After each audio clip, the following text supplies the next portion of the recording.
Здравствуйте, друзья! Часто ли вы слышали, что какие-либо спортсмены не любили друг друга, или чтобы враждовали, а так, чтобы ненавидели всей душой и этого ни капли не скрывали? Конечно, профессиональный спорт – это не про любовь или про крепкую дружбу. Даже если спортсмены тренируются у одного тренера, все равно они остаются соперниками. А отсюда возникают и конфликты. Обычно подобные вещи стараются скрыть и не афишировать лишний раз. Но сегодня речь пойдет об исключительном случае, когда два великих спортсмена ненавидели друг друга настолько сильно, что этого нисколько не скрывали, а неудачам оппонента открыто радовались. И что самое удивительное, именно это стремление быть лучше, чем соперник, во многом и сделало из них одних из самых великих фигуристов своего поколения. Мы поговорим о противостоянии Евгения Плющенко и Алексея Ягудина, противостоянии неистовым и бескомпромиссным, длиной в карьеру каждого из них. 18 марта 1980 года в Ленинграде родился Леша Ягудин, и уже в 4-летнем возрасте мама отвела его на каток.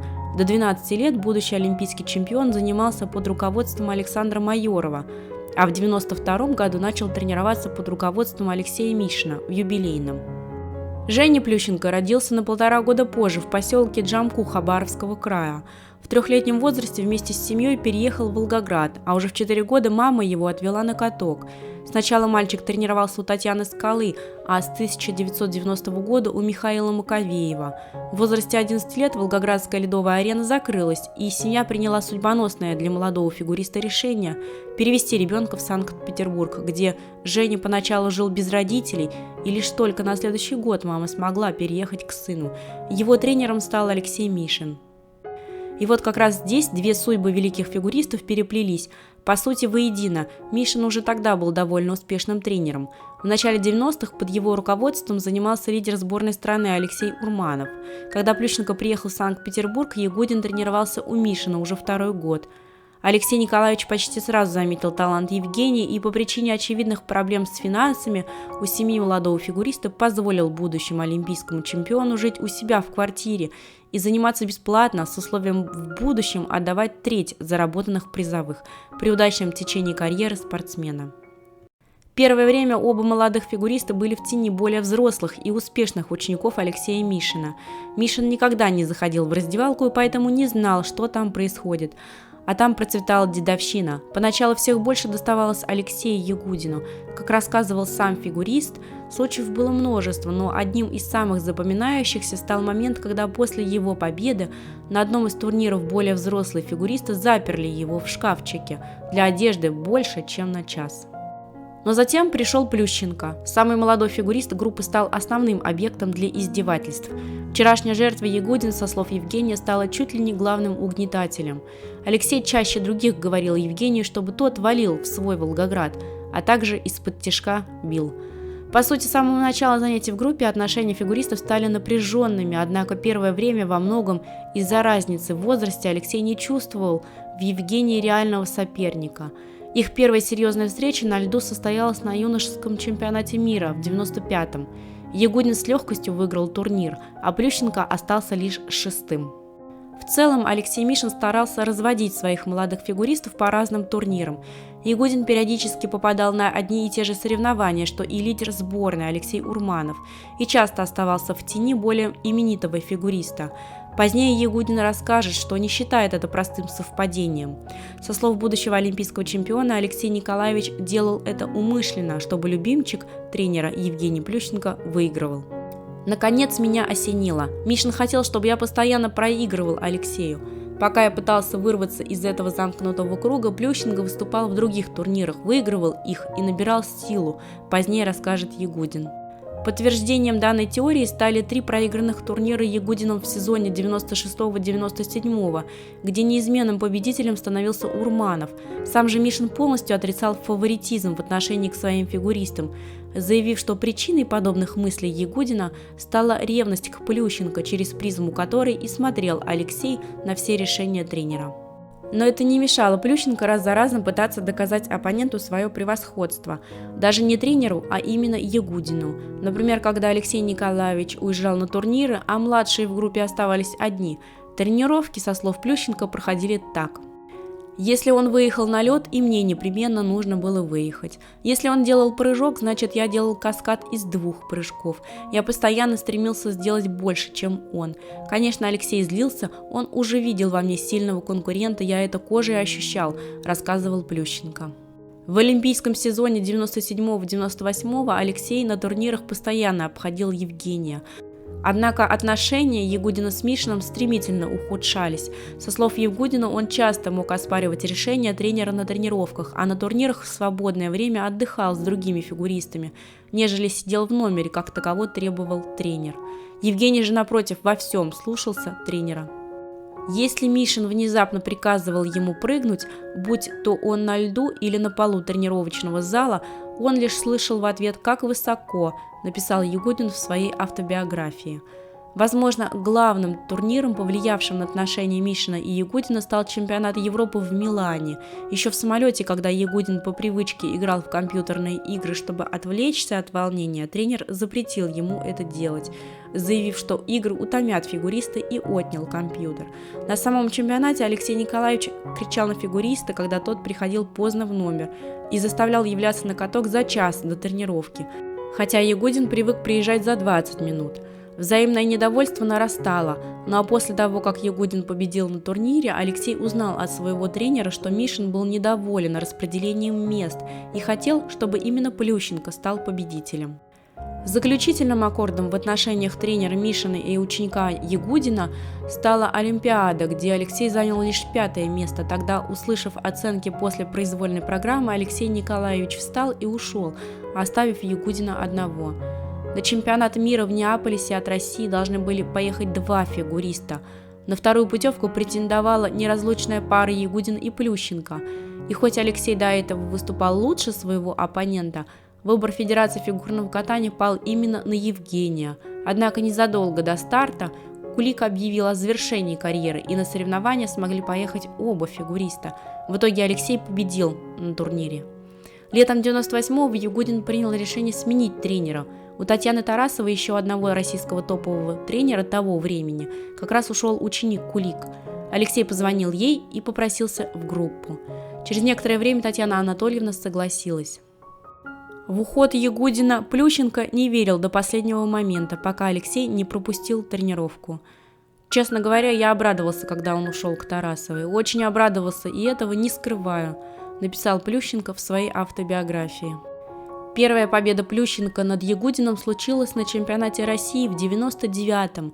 По мнению Алексея, она была незаслуженная, а главным фактором своего проигрыша он назвал обещание президента Федерации фигурного катания, что после ухода от Мишина Ягудин не выиграет ни одного старта. Уже через 2 недели Ягудин взял реванш и выиграл чемпионат Европы. Затем были победы на финале Гран-при и чемпионате мира. Но на этом превосходство Ягудина над Плющенко прервалось и превратилось в полную доминацию Евгения. Финал Гран-при, 2 чемпионата Европы, 2 чемпионата России, чемпионат мира. Ягудин очень сильно переживал происходящее и терял уверенность в собственных силах. Это дико, но постепенно я стал привыкать к тому, что Плющенко становится лидером в нашей очередной борьбе, написал Ягудин в своей автобиографии. Это же замечал и Плющенко, отметив в своей биографии, что Алексей не выдерживал конкуренции и был психологически подавлен. Перед зимними Олимпийскими играми 2022 на золото было 2 претендента – Алексей Ягудин и Евгений Плющенко. Фигуристы за последние 3 года на двоих выигрывали все значимые турниры в фигурном катании. Но в действительности все понимали, фаворит один – ученик Алексея Мишина. На всех последних турнирах Плющенко обходил своего визави и делал это уверенно. У Алексея же прокаты раз за разом рассыпались, не было практически ни одного старта, где фигурист бы не упал. Травмы все чаще одолевали подопечного Татьяны Тарасовой, да и с тренером все было не так гладко. Незадолго до игр на тренировке Татьяна Анатольевна дала пощечину Алексею за то, что тот не выполнял ее указаний. И вот стартовала Олимпиада. Ягудин вышел на лед одним из первых, напротив того места, где фигурист должен был выполнять свой первый прыжковый элемент, каскад с 4-м прыжком, стоял его бывший тренер.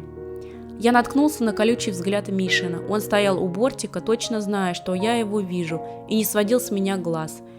Мне было хорошо знакома эта тактическая уловка, целью которой было вывести меня из душевного равновесия, написал Ягудин в своей биографии.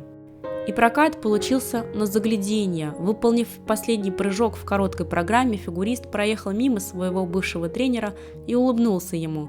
Настала очередь Плющенко, и лидер мирового фигурного катания последних 2 лет упал во время исполнения четверного тулупа. Алексей, наблюдавший за выступлением Евгения за кулисами по телевизору, отреагировал вполне однозначно. Я затаил дыхание, когда он упал. Я подпрыгнул и закричал «Да, да, да!». Вряд ли эта выходка красит меня. Я не мог, да и не хотел скрывать свою радость от того, что приблизился к золоту Олимпиады.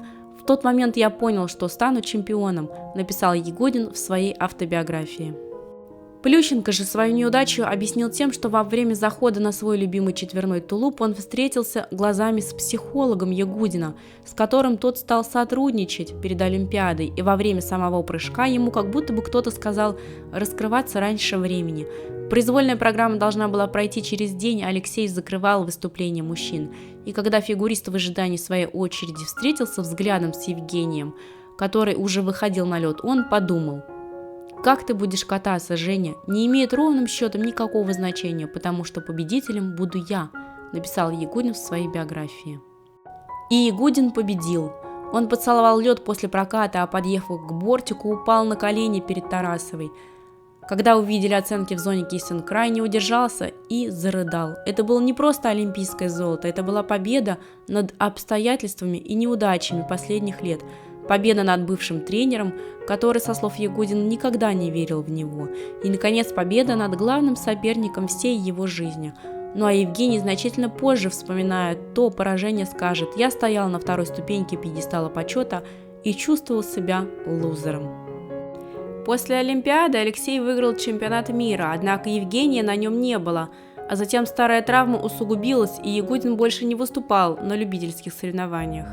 Казалось бы, Ягудин закончил с любительским спортом, а значит, и точек соприкосновения у фигуристов не осталось. Но как бы не так, похоже, желание быть лучше, чем оппонент, переросло в привычку. Плющенко без Ягудина стал выигрывать турнир за турниром. За следующие несколько сезонов Евгений проиграл лишь дважды. На чемпионате Европы 2004 года его обошел Брайан Жубер, которому ставил программу никто иной, как Ягудин. Французы даже тогда называли клоном Ягудина. Алексей не скрывал радости от поражения Плющенко. Конечно, мне было чертовски приятно, когда Жубер обыграл Плющенко. Мне немного надоело, что Женя везде был первым. Я был также рад, когда канадец Сандю выиграл финал Гран-при. В душе я по-прежнему оставался конкурентом Жени, хотел его победить. Хотя по большому счету мне уже было все равно, поскольку наше очное затяжное противостояние выиграл я, написал Ягудин в своей автобиографии. Затем Евгений выиграл золото Олимпийских игр в Турине и ушел после него, чтобы потом еще 2 раза возвращаться под главный старт 4-летия. Соперничество фигуристов продолжилось даже в ледовых шоу, хоть и заочно. Евгений делал свои, а Алексей был главной звездой в постановках Ильи Авербуха.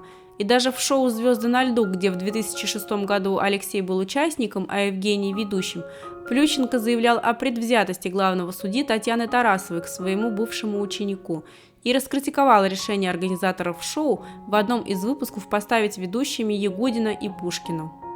Очередное участие Плющенко на Олимпиаде, на этот раз 2014 года, куда Евгений поехал благодаря решению Федерации в обход чемпиона России Ковтуна, всех сильнее критиковал именно Ягудин, обвинив олимпийского чемпиона в желании выигрывать благодаря другим. В последнее время соперничество великих чемпионов поугасло. Алексей, являясь комментатором фигурного катания на Первом канале, не дает ни малейшего повода для обвинений в предвзятости к ученикам ангелов Плющенко. А Евгений, начав тренерскую карьеру, нашел новых соперников в лице Этери Тутберидзе и учениц Хрустального. Алексей и Евгений несколько раз заявляли, что не являются врагами, но и возможность дружбы отметали. Да, фигуристов сейчас мало что связывает, но лично я не сомневаюсь, появись малейшая искра между ними и давно поутихший огонь, их соперничество разгорится с новой силой.